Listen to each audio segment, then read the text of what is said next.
Assalamualaikum warahmatullahi wabarakatuh. Waalaikumsalam. Bismillahirrahmanirrahim. Alhamdulillahirabbil alamin. Assalatu wassalamu ala asyrofil anbiya'i wa mursalin sayyidina wa maulana Muhammadin wa ala alihi washabbihi ajmain. Pemirsa TVNU Lingi yang dirahmati Allah, alhamdulillah kita berjumpa kembali di program kesayangan pemirsa sekalian, yakni talk show Mampir Ngumbi. Berjumpa kembali edisi kerjasama dengan Rumah Sakit Umum Anisa, yang pada kesempatan kali ini kita bisa berkunjung kembali dan juga menyapa sahabat Anisa dan juga seluruh pemirsa dimanapun berada.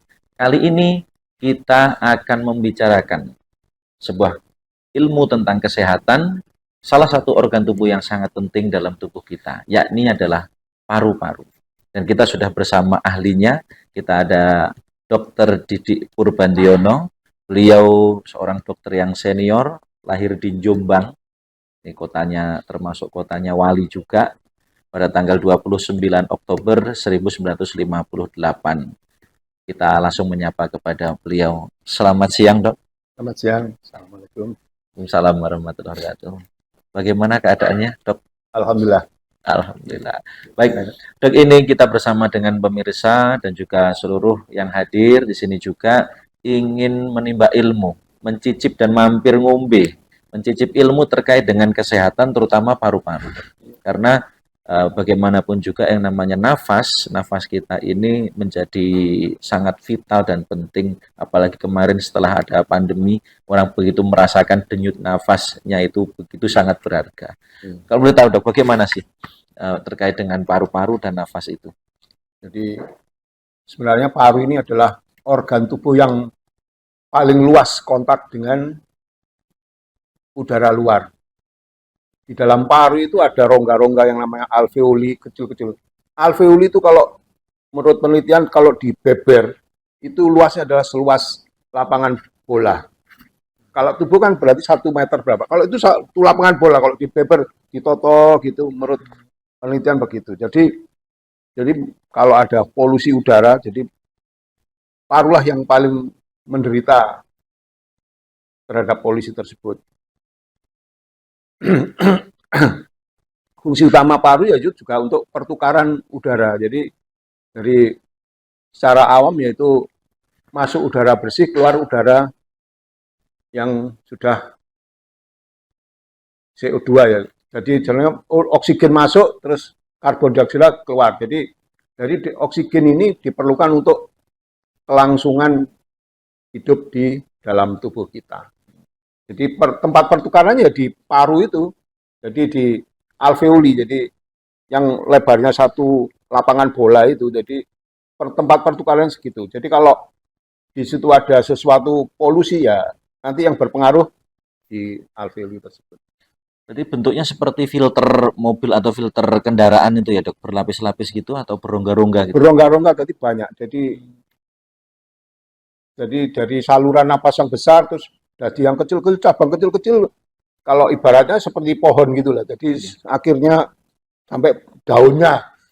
Kalau gambarannya alveoli itu ya daunnya itu. Daunnya kecil-kecil itu kalau dibeber. Itu gambaran dari pohon saluran napas yang besar kayak pohon besar, terus cabang-cabang itu, cabang kecil-kecil, nah, di ujung kecil-kecil itulah alveoli ada. Kita ketahui juga pemerintah itu menggalakkan juga melalui kesehatan terkait dengan infeksi saluran pernafasan akut atau ISPA. Ini sebenarnya seperti apa sih, Dok, infeksi saluran pernafasan ini? Sebelum merangkan ke ISPA, Ya. jadi benar-benar penyakit paru ini bisa dijadikan dua golongan ya, menular dan tidak menular. Yang menular, yang tidak menular ini seperti asma, terus kanker paru, itu tidak menular. Yang menular ya infeksi utamanya infeksi TBC dan infeksi-infeksi paru yang lain, ini juga menular. Nah, terus ini juga istilah di masyarakat kalau loro paru itu mesti TBC, sebenarnya enggak. Jadi paru itu banyak penyakitnya ya, mulai dari menular, tidak menular. Jadi terus yang kemarin menular, dari menular itu penyebabnya banyak. Jadi dari bakteri, jamur. Yang terakhir kemarin yang kita pandemi selama 2 atau 3 tahun kemarin yaitu virus ya. Jadi istilah awam kalau aku loro paru itu TBC. Sebenarnya kita sebut aja langsung TBC gitu. Jadi mulai sekarang kalau bisa ya kena TBC enggak? Ya enggak sudah ya sudah. Kalau paru asma pun sakit paru, kanker paru ada. Kalau batuk itu sendiri dok, batuk itu pengaruhnya itu sebenarnya ke tenggorokan atau ke paru itu dok kalau batuk? Nah, batuk itu di insulin akut. Jadi batuk itu adalah eh, memang diperlukan untuk kita asal tidak sampai mengganggu ya. Jadi fisiologis bahwa batuk itu diperlukan itu merupakan daya tahan tubuh secara mekanis ya. Jadi kalau ada sesuatu yang ada mulai di alveoli itu jadi akan zat-zat asing ini akan didorong. Jadi didorong sampai ke cabang tertentu sampai ada refleks batuk. Jadi kalau cairan itu di bawah cabang namanya bronkus. Jadi mulai dari bronkus itu baru ada refleks batuk. Tapi kalau sebelum itu nggak ada. Jadi munculnya adalah sesek kalau di bawah. Jadi kalau ada polusi dari alveoli sampai batas cabang paru yang ada refleks batuknya itu ada istilahnya ada silia sampai bulu-bulu getar. Itu yang mendorong kotoran ke atas sampai mencapai cabang tertentu ada refleks batuk baru kita batukkan. Memang diperlukan. Tapi kalau batuk itu setiap batuk terus sampai mengganggu kegiatan ya memang harus dikurangi frekuensi batuknya. Jadi kalau perlu diperlukan itu batuk itu 1 atau 2 kali efektif bisa misalnya ada dahak atau kotoran bisa langsung sekali batuk 2 kali batuk keluar ya memang diperlukan batuk itu. Berarti batuk itu merupakan sebuah sistem di tubuh kita ya dok Ya. ya. Oh, mungkin. Banyak yang berkata bahwa batuk ini sesuatu yang mengganggu, iya mengganggu tapi sebenarnya karena ini adalah refleks dari tubuh kita sendiri ya gitu. Kemudian kalau bicara juga dengan sistem pernafasan, kemudian juga tadi disampaikan oleh jenengan betapa paru-paru kita ini kalau dibeber seluas lapangan bola, Allah menakdirkan ini berarti sangat luar biasa. Kita tidak tahu ternyata sampai sedetail itu, dok. Ini biasanya ini kalau istilah di santri-santri, dok. Santri-santri ini kan banyak yang perokok juga, dok. Ya.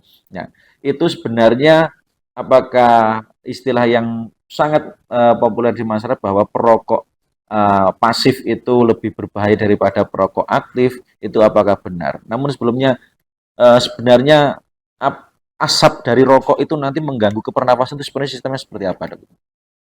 Jadi dari asap rokok itu meskipun asap rokok tradisional, rokok Lintingan. konvensional dan Iya. lintingan dan rokok saya singgung sekali langsung Iya. rokok elektrik itu mengandung zat-zat yang berbahaya yang bisa menyebabkan kanker paru, bisa jadi dari akibat rokok ini dalam perjalanannya ada yang tidak sakit, ada yang sakit mengarah ke kanker paru, ada yang mengarah ke sesak asma pada usia tua, jadi penyakit obstruksi kronis pada orang tua. Itu jadi memang ada yang sampai tua itu nggak sakit ada memang. Jadi kalau ditilik, kalau dikejar diambil terus diurut ke belakang orang yang sakit paru, misalkan kanker paru, itu kalau diurut ke depan lagi ke belakang maksudnya, itu bahwa 90% adalah perokok. Nah, juga penyakit-penyakit yang sesak pada usia tua itu, jadi penyakit paru obstruksi ya, kronis yang itu kalau ditarik ke belakang juga dia awalnya juga pelok atau polusi udara. Jadi jika polusi udara. Jadi dari polusi dari zat-zat yang ada di kandungan rokok itu yang ada langsung yaitu menurunkan daya tahan lokal dari paru. Salah satunya adalah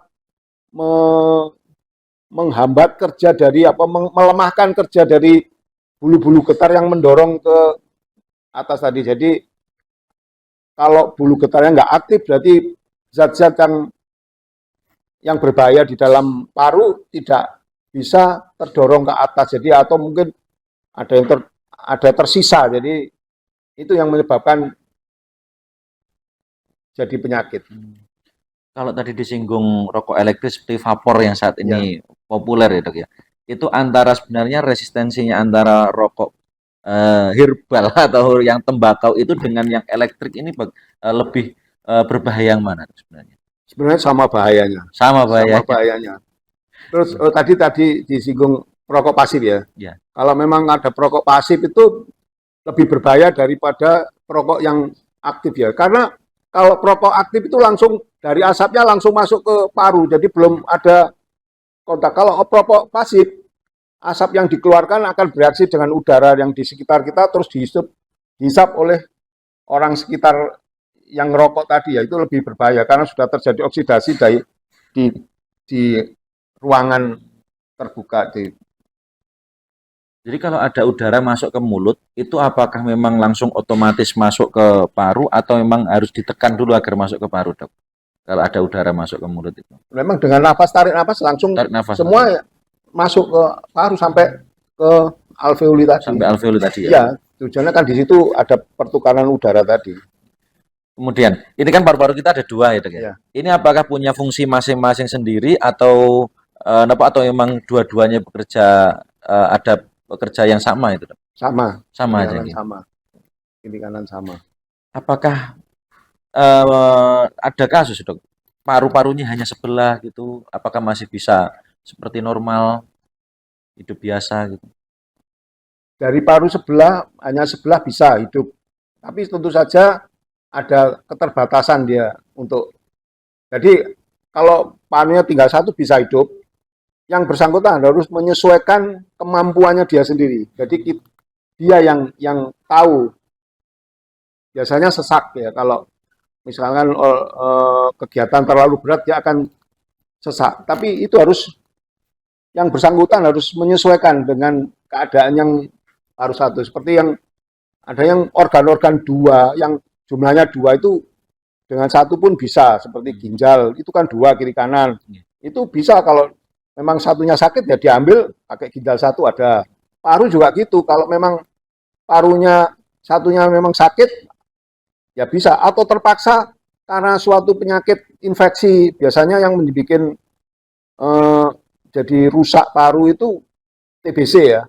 Jadi misalnya TBC, ya kadang-kadang memang Allah itu enggak tahu ya, pokoknya orang kena TBC kok hanya sebelah tok, yang satunya sehat. Ya yang satunya nih sudah sakit total, enggak bisa dipakai, terpaksa hanya paru sebelah. Atau akibat kerusakan, kecelakaan, atau terpaksa parunya yang satu diambil, ya pakai paru satunya. Bisa hidup, tapi yang bersangkutan harus menyesuaikan pola hidupnya untuk kegiatannya harus disesuaikan. Nah, dok, kalau seandainya kita suatu saat menemui orang sesak nafas, tiba-tiba sesak nafas itu akut, pertolongan pertama yang harus kita lakukan seperti apa, dok? Kalau melihat orang yang tiba-tiba sesak, butuh bantuan. Ya, sesak sendiri itu bisa dari paru, bisa dari jantung, bisa dari perut. Perut ini biasanya kalau dia perutnya terlalu, misalkan banyak udara, kembung lah istilah awamnya ya, itu akan mengganggu gerak paru ke arah bawah. Jadi bawah, jadi nafasnya pendek. Dari jantung juga,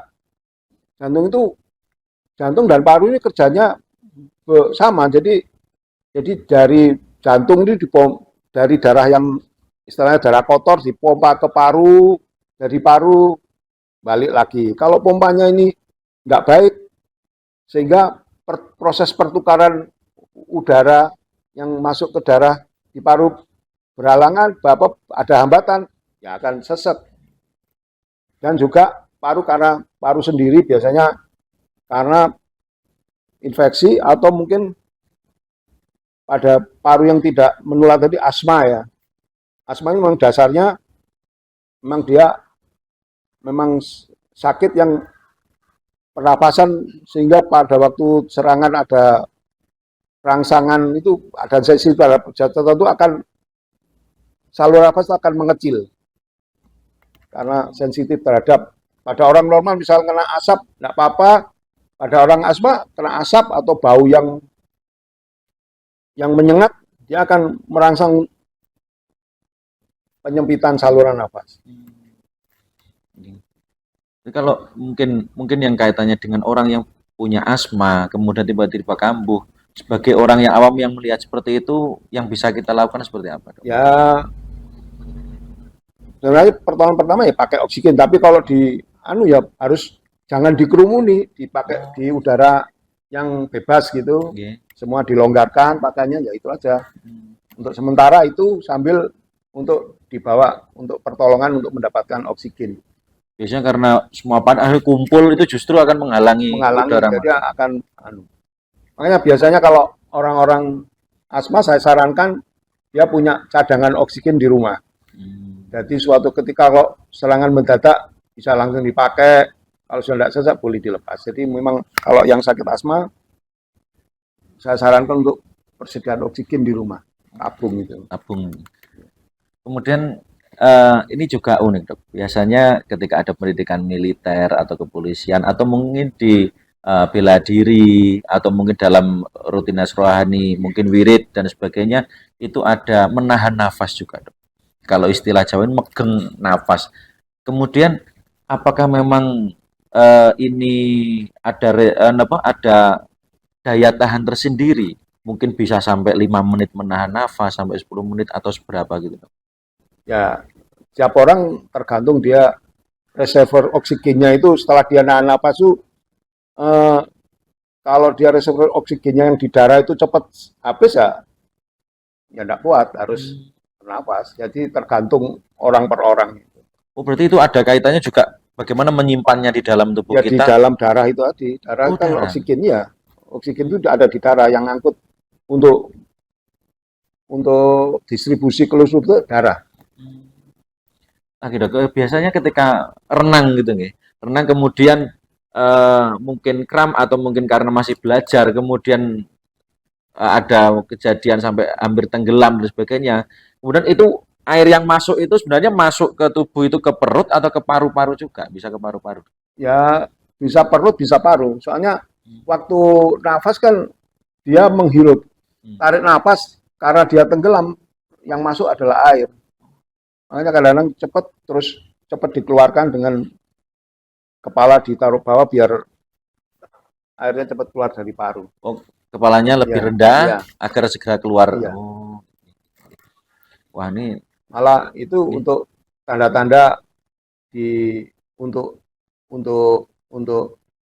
pengadilan itu, kalau jadi orang itu dibunuh dulu ditenggelamkan atau mati tenggelam itu di situ. Kalau dia mati tenggelam, dia akan ada kelam di sungai biasanya. Itu ada rumput-rumput yang terhidap di dalam paru, itu dia mati tenggelam. Oh, dari visumnya itu ya? Otopsi itu ya? Otopsi. Kalau parunya bersih, wah curiga ini ada pembunuhan. Oh, itu wah ini luar biasa sekali. Baik, Dok, ada pertanyaan yang masuk ke kita. Yang pertama adalah, Dok, bagaimana tanda-tanda gejala penyakit paru bagi perokok? Ya seperti saya katakan tadi bahwa rokok itu paru itu yang diinginkan adalah udara bersih. Ngapain sih udara kita bersih dikasih asap, diasapi kayak bandeng asap.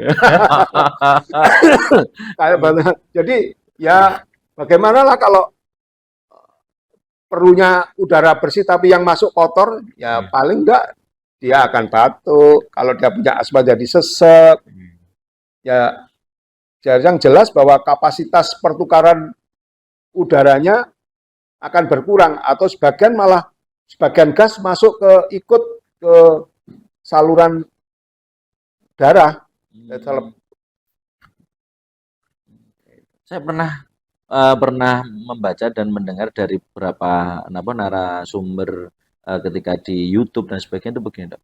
Sebenarnya ketika orang merokok itu tiba-tiba ada inspirasi muncul, itu sebenarnya di metode bernafas. Karena ketika dia selesai merokok itu kan nafasnya menghirup napas lebih banyak, kemudian banyak oksigen yang masuk, akhirnya berpikirnya lebih lebih apa lebih lebih cerah gitu. Artinya berarti bukan di rokoknya pengaruhnya, rokok itu punya inspirasi atau tidak, berarti Ya. oksigen yang masuk ke kita semakin banyak itu berarti kan semakin rileks ya tuh. Nah, Gitu. tapi kalau dia sambil merokok kan ya Tetap aja yang masuk tetap ya merokok kotor. ya sebagian ada. Jadi mungkin itu termasuk apa ya, psikis saya. Jadi Hmm. ketergantungan rokok itu. Jadi kadang-kadang ada yang bertanya, nanti saya ketergantungan dok minum obat ini loh. Ibu kalau sakit bukan ketergantungan namanya, keperluan. Hmm. Kalau orang nggak apa-apa merokok terus nggak ngerokok jadi ketagihan, nah itu ketergantungan rokok. Karena ibu nggak sakit tapi ngerokok. Hmm. Gitu. Jadi kalau orang sakit, kadang-kadang memang orang sakit batuk sesek tuh, dok karena nanti saya nggak ketergantungan ini.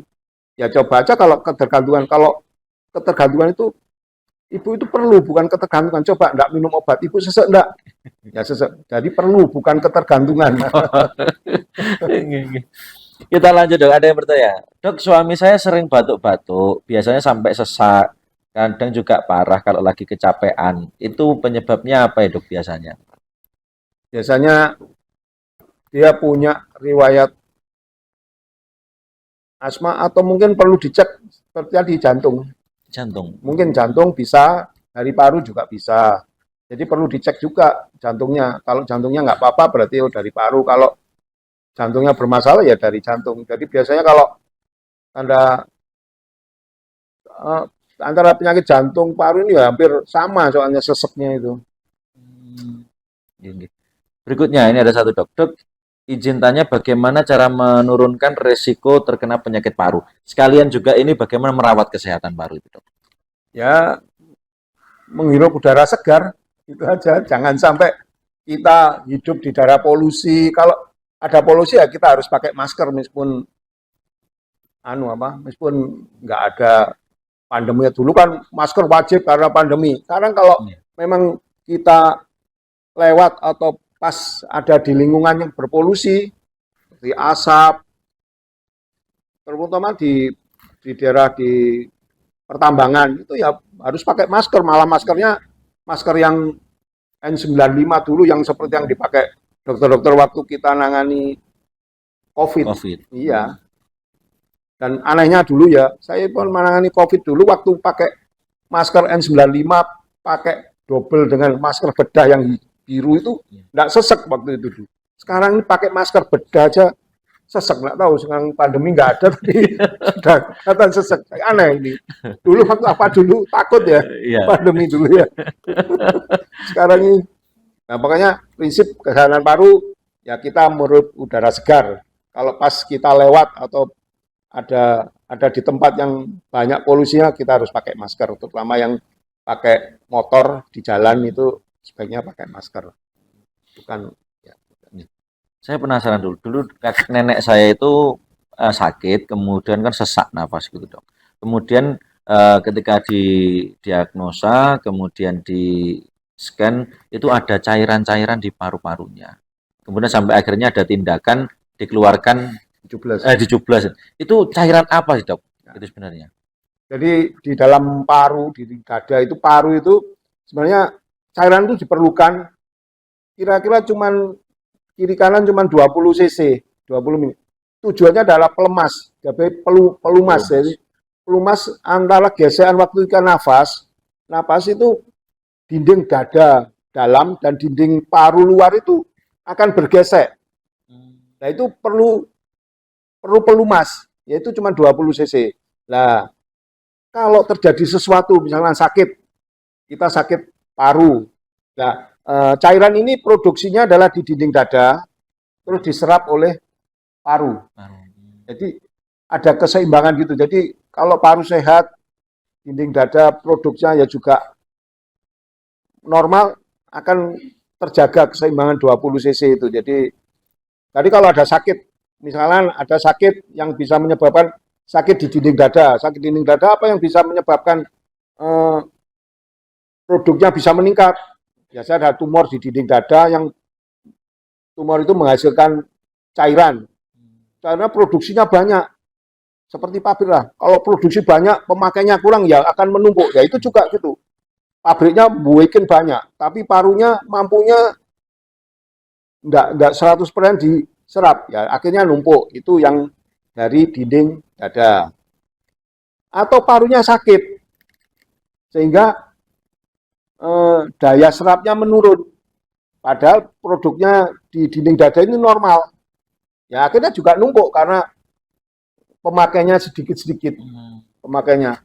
Atau juga kalau biasanya yang cairan tuh biasa kalau paru atau dinding biasanya kiri saja atau kanan saja. Tapi biasanya langsung ada dua-duanya. Kalau ada dua-duanya biasanya ini karena dari jantung biasanya. Jantung juga bisa. Dari jantung, jadi kalau jantung biasanya kiri kanan biasanya. Biasanya begitu. Meskipun sakit paru juga bisa kiri kanan, tapi biasanya yang kalau yang kanan dan kiri ada cairan biasanya dari jantung. Juga dilihat dari foto ronsennya itu jantungnya besar atau kecil. Kalau jantungnya membesar, oh berarti ya dari jantung ya. Itu ketika dicublos itu enggak ya, Dok. Memang paru-paru bisa dicublos itu enggak? Maksudnya tidak meninggalkan bekas lubang atau bagaimana? Itu bukan parunya. Jadi cairan itu adanya di luar paru, di dalam dinding dada. Oh gitu. Ya, jadi karena ada cairan, parunya ngelempet. Kalau mimpes ya, mimpes jadi udara nggak bisa masuk ya, jadi sesak. Nah kita tusuk itu nggak sampai nusuk paru, hanya nusuk di dinding dadanya, nggak sampai paru dan cairan keluar. Oh begitu. Saya kira itu masuk ke parunya. Wah hebat banget ini paru-paru. Oh gitu macam.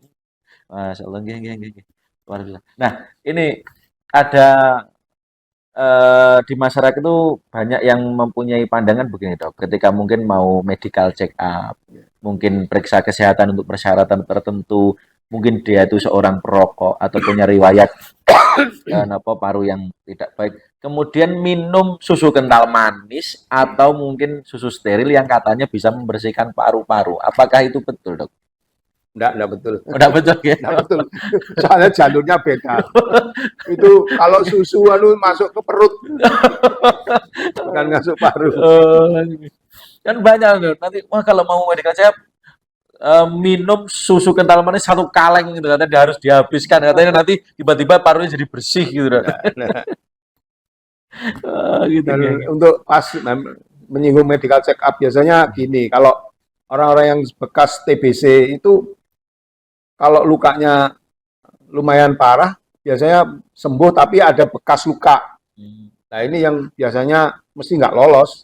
Meskipun dia sudah sembuh dari penyakit TBC, tapi karena di parunya ada bekas luka yang ada, jadi ya mesti jadi pengerah tenaga kerja mesti nggak akan diberangkatkan. Jadi ya luka secara umum luka itu sama. Jadi kalau lukanya nemen ada bekasnya, itu di mana aja bisa. Seperti kata luka di kulit, kalau lukanya luas akan ada bekas luka di kulit.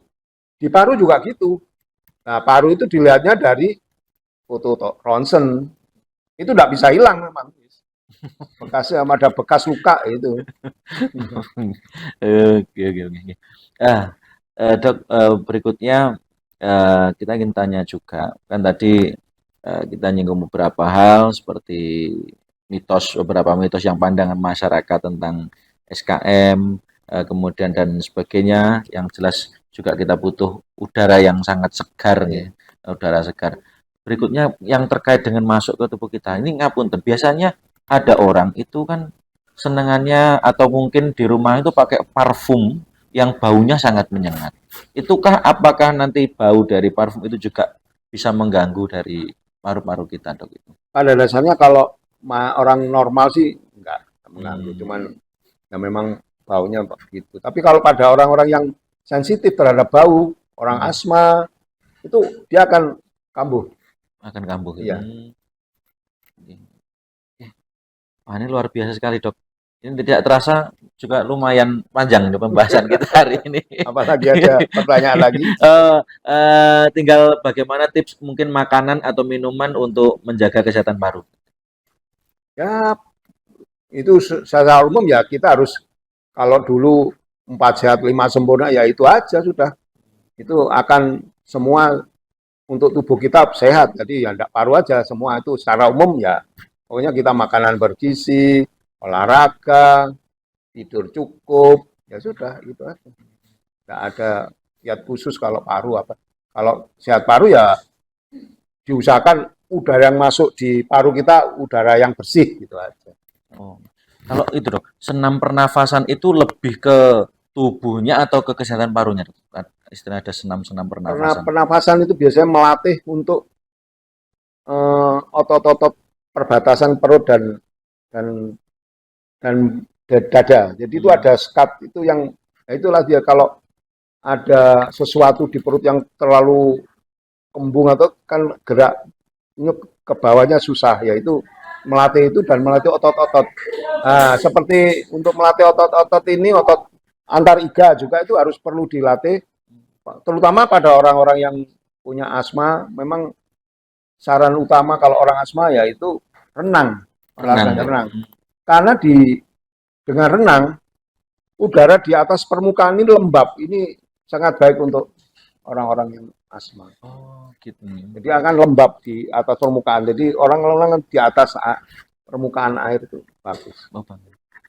Di samping untuk udaranya bagus, dia juga melatih otot-otot antar iganya. Antar iga. Oh, Antar iga. Jadi ada pertanyaan terakhir yang masuk dok, terkait paru-paru basah. Itu sebenarnya apa dan kemudian ketika banyak tidur di lantai itu apakah memang bisa terjadi paru-paru basah? Nah, ini paru-paru basah yang dimaksud adalah yang saya terangkan tadi bahwa cairan itu adanya di luar paru, di dalam dada. Jadi parunya jadi terus tidur di lantai bisa menyebabkan sakit paru, ya bisa saja. Karena apa? Karena tidur di lantai itu bahwa debu-debu yang dengan berat yang tinggi akan di bawah, jadi lebih padat. Jadi kotoran atau polusi di lantai bawah itu lebih padat, lebih kompleks debunya. Jadi ya kita menghirup lebih banyak debu kalau kita tidur di lantai, kecuali kalau lantainya itu tidur di lantai tapi di lantai 2 bisa, bukan di bawah sendiri. Makanya lebih baik memang kalau di bawah, cuma rumahnya bukan tingkat ya, sebaiknya ada di bed ya. Di bed, tempat tidur ada. Ini kemarin yang sempat ramai di sosial media juga terkait dengan tidur menggunakan kipas. Itu apakah memang berbahaya untuk pernapasan atau memang sah-sah saja? Karena kan beberapa waktu kemarin udara itu sangat betul-betul panas, kemudian ada mungkin masyarakat yang middle ke bawah itu tidak punya AC di rumah, ini tidur tuh full kipasan, terus apakah juga ada pengaruh ke nanti ke kesehatan? Selama udara yang diputar itu baik, ya tidak apa-apa. Selama yang diputar baik. Ya. Tapi kalau pada pasungmu yang diputar ya udara panas, jadi ya tetap panas saja. Apalagi kipasnya tidak pernah dibersihkan. Ya. Nah, kipas-kipas yang tidak pernah dibersihkan, ya ini yang bahaya adalah kipas yang kotor diputar, jadi puternya jadi debu yang diputar. Nah, kalau udara bersih diputar ya tidak apa-apa, tidak masalah. Oke.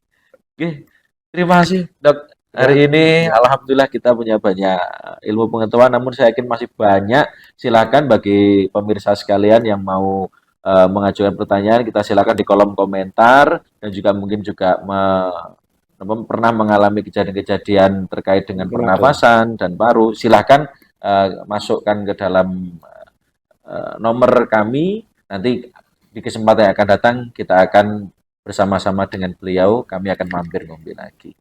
Terima kasih, Pak Dokter. Ada yang mungkin ada closing statement dari jenengan? Ya sudah. Baru. Ya sudah, tadi sudah terangkan. Ya, yang penting untuk kesehatan paru yaitu prinsip untuk paru sehat itu kita harus memasukkan udara napas kita itu udara yang bersih. Gitu aja. Terima kasih dok. Ya. Mudah-mudahan sehat selalu, Amin. panjang Amin. umur, Amin. kesempatan Amin. yang akan datang kita akan ketemu lagi. Amin. Amin. Terima kasih pemirsa TV NU, TV NU Ulingi dimanapun berada atas kesempatan kali ini. Silahkan sekali lagi yang ingin komen, silahkan ketikkan di kolom komen atau ke nomor admin kami. Mungkin pertanyaan seputar kesehatan apapun, nanti insya Allah akan kita lanjutkan perbincangan ini. Demikian, mari kita hidup dengan sehat. Dan juga ingat kita harus jujur karena manusia hidup karena paru-paru bukan karena pura-pura. Wallahul muwaffiq ila aqwamit thoriq. Assalamualaikum warahmatullahi wabarakatuh. Waalaikumsalam.